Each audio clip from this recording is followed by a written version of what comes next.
Left turn after left turn. America's headed the wrong way fast.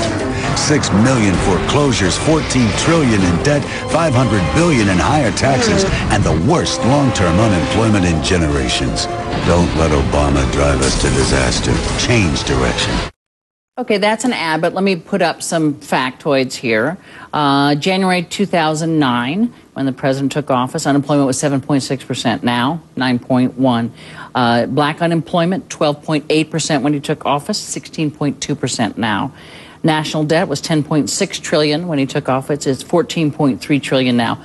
All of which is to say, is he pretty vulnerable here when it comes to these economic statistics? Well, obviously, if you look at 1992, President George H.W. Bush, 90% approval rating in 1991 after the war. A year later, he was packing. But one of the issues that you hear Democrats lay out is that you can say the unemployment rate had gone up, but we lost 2.6 million jobs in 2008, 500,000 in December alone. And then you saw that, frankly, stop, and you saw incremental increases, if you will, in jobs being added. And so, look, you can dance around it, but obviously the economy is going to be the critical issue. And he said himself in 2009, I'll be judged on re-election based upon the economy.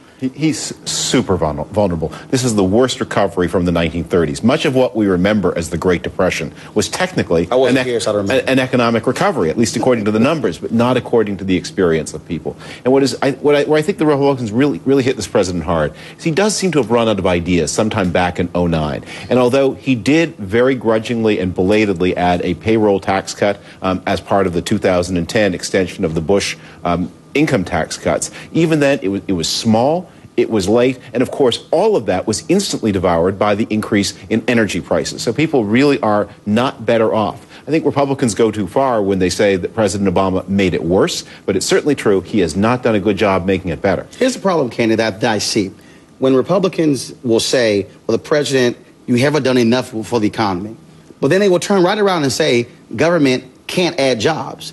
And so you're left with the question, hold on a second. But you're left with the question, okay, so which is it? And so therefore, what role does government actually have? This recession that we also have been in is far different than any one that we have before. There are things he could have done that he has omitted to do. For example, we need a much more stimulative monetary policy. It's not going to pass. Yet he doesn't. It can pass. The Federal Reserve can do it if President Obama had not left seats vacant on the Federal Reserve for 2 months. Now, people will say, well, the Republicans obstructed him, to which I would say, I guess you're saying when you say that, the job's too hard for you.